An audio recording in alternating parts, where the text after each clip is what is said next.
Look, honey, are you sure you're in the right place? This isn't the knitting club. One of the burly darts players sneered, his buddies chuckling as Amelia Hughes, 45, small and unassuming in a neatly pressed blouse and sensible skirt, nervously signed up for the local pub's annual Bullseye Bonanza darts tournament. My husband used to play, she offered quietly, holding a well-worn set of darts. The men just smirked, already dismissing her. The air crackled with their condescending amusement.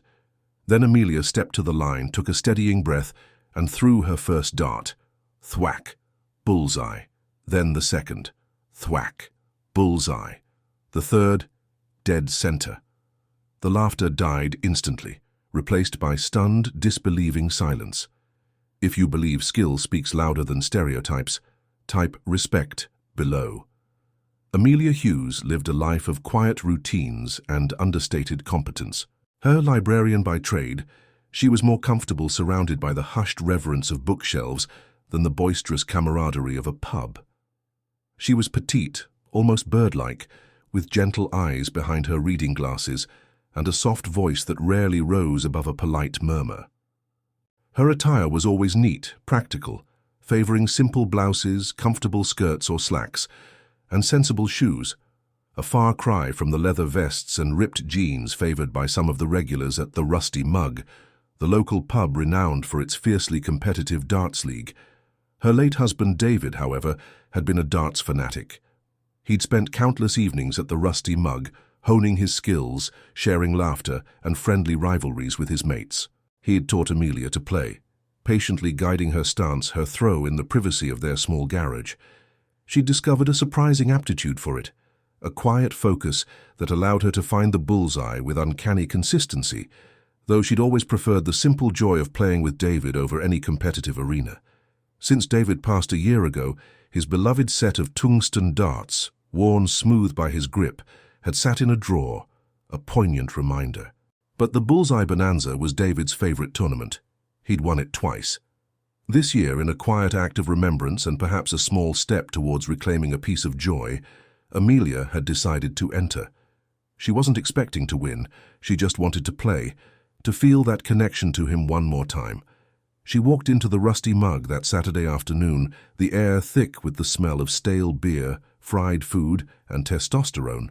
The place was packed, mostly with large, loud men already boasting about their chances, their laughter echoing off the dart-scarred walls. Amelia felt a wave of intimidation as she approached the sign-up table, run by Big Tony, the pub owner and self-proclaimed darts champion. Several regulars, a group known for their boisterous heckling and dismissive attitude towards newcomers, were clustered nearby, their eyes immediately falling on Amelia. She was so clearly out of place.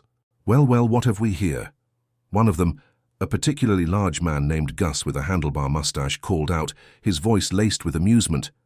"Lost your way, little lady?" His companions guffawed. Amelia ignored them, addressing Big Tony politely. "I'd like to sign up for the tournament, please, Amelia Hughes." Big Tony, a mountain of a man with a surprisingly gentle demeanor when he wasn't playing, looked her up and down, a flicker of surprise in his eyes. "Can you play darts, ma'am?" "My husband, David Hughes, used to play here," Amelia said quietly, placing her entry fee on the table along with David's old darts. "He taught me," Gus and his cronies overheard. "David Hughes's wife?" Gus sneered. "He was a decent player, for sure. Shame he couldn't teach his missus to find the right pub." More laughter. Another one chimed in. "Look, honey, are you sure you're in the right place? This isn't the knitting club. Or maybe you're here to cheer on a real player." They clearly found her presence a source of immense amusement, a joke they were all in on. Amelia felt her cheeks flush, but she kept her composure. "I'm here to play," she repeated, her voice still quiet, but with a new firmness. Big Tony, to his credit, just nodded. "All right, Amelia Hughes, you're in. Brackets will be up in 10. He took her fee, perhaps with a touch of pity in his eyes. As Amelia stepped away from the table, trying to find an unobtrusive corner to wait, the mockery followed her. "Better not break a nail, darling." "Hope you know which end of the dart to throw." "This is going to be hilarious." She found a small table near the back, opened David's dart case, and carefully took out the 3 slim tungsten darts, their flights a faded blue. She held them in her hand, the familiar weight a small comfort. She ignored the stares, the whispers, the occasional pointed laugh. She just focused on her breathing, on David's patient instructions echoing in her memory. Relax your shoulder, Amelia. Eye on the target. Smooth follow-through. Let the dart do the work. The tournament began. The pub was loud, the atmosphere charged. One by one, players were called. Amelia watched as Gus and his friends dominated their early matches, their throws powerful, their celebrations boisterous, their heckling of opponents relentless. They were good, no doubt, but their arrogance was palpable.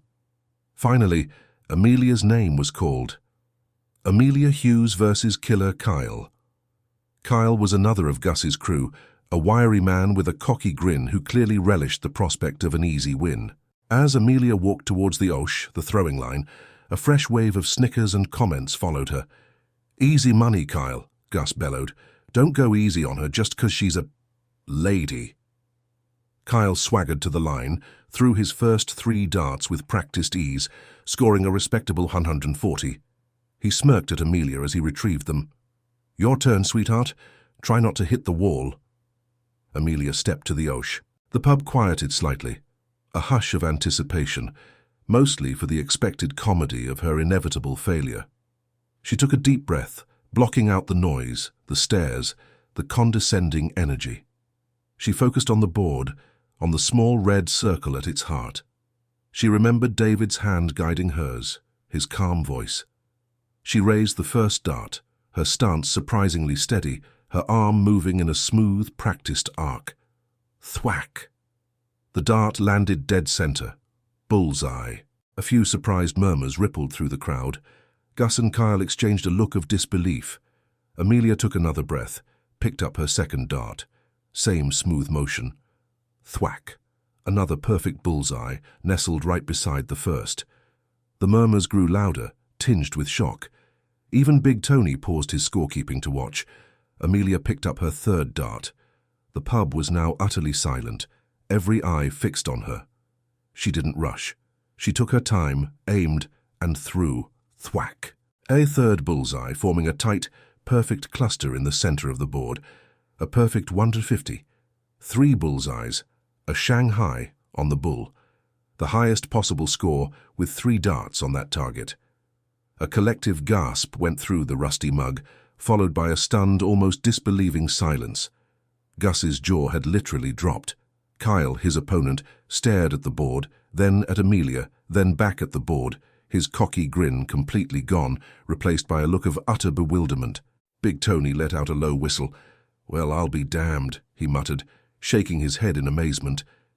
Amelia simply retrieved her darts, her expression calm, offering a small, polite nod to Kyle. "Your throw," she said quietly. The match continued, but the dynamic had irrevocably shifted. Kyle, unnerved by her perfect start, began to miss. Amelia, on the other hand, continued to throw with quiet, deadly precision. Her stance was unorthodox by pub league standards, her throw gentle, almost delicate, but the darts flew true, finding their marks with relentless accuracy. She wasn't flashy. There was no bravado, no celebration, just a focused calm and an astonishing consistency. She won the first leg, then the second, dispatching Killer Kyle with an ease that was almost terrifying in its quiet efficiency. The earlier mockery had completely vanished, replaced by a stunned, then increasingly respectful silence. As the tournament progressed, Amelia continued her improbable run. She defeated one local hotshot after another. The men who had sneered at her were now watching her with a mixture of awe and fear. Gus, who had been so vocal in his ridicule, found himself facing her in the semi-finals. He tried his usual heckling, but it sounded hollow, desperate. Amelia simply ignored him, her focus absolute. She beat him soundly, her darts finding triples and doubles with quiet precision, while Gus's own throws went increasingly wild under the pressure. The final match was against Big Tony himself, the reigning champion. The pub was packed, the atmosphere electric. Every eye was on Amelia. Big Tony was a formidable player, powerful and consistent, but even he seemed slightly unnerved by Amelia's quiet, relentless accuracy. It was a close match going down to the wire, but in the final leg, with Tony needing a difficult checkout, Amelia stepped up and, with 3 perfectly placed darts, hit the double she needed to win the bullseye bonanza. For a moment, there was absolute silence. Then the rusty mug erupted. Cheers, applause, shouts of disbelief and admiration. Big Tony, a true sportsman, was the first to congratulate her, shaking her hand warmly, a look of genuine respect on his face. "Amelia," he boomed, his voice filled with awe, "that was some of the finest darts I've ever seen played in this pub." David would have been bursting with pride. Gus and his cronies, humbled and silenced, approached her tentatively. Mrs. Hughes," Gus began, looking sheepish, "that was incredible. We were way out of line earlier. We're really sorry." Amelia looked at them, her gentle eyes holding no malice, only a quiet understanding. "Apology accepted," she said simply. "Perhaps next time you'll judge a player by their skill, not their appearance." She accepted the small trophy and the winner's envelope from Big Tony, a small, genuine smile finally gracing her lips. She hadn't come to prove a point, only to remember her husband, but in doing so she had inadvertently reminded an entire pub full of skeptics that skill, focus, and quiet determination could be far more powerful than bluster and prejudice. As she left the rusty mug that evening, David's darts tucked safely back in their case, she walked a little taller. The air outside felt crisp and clean. She knew David would have been proud, not just of the win, but of how she'd handled herself, with grace and quiet strength, letting her darts do all the talking. The legend of Amelia Hughes and her perfect first throw became a staple of rusty mug lore, a cautionary tale for arrogant regulars, and an inspiring reminder that champions can come in the most unexpected packages, armed not with aggression, but with precision, focus, and the quiet power of underestimated brilliance. Because sometimes, the most effective way to silence the mockers is to simply hit your mark perfectly every single time. Subscribe to my channel if you believe in shattering stereotypes and letting your actions speak louder than words.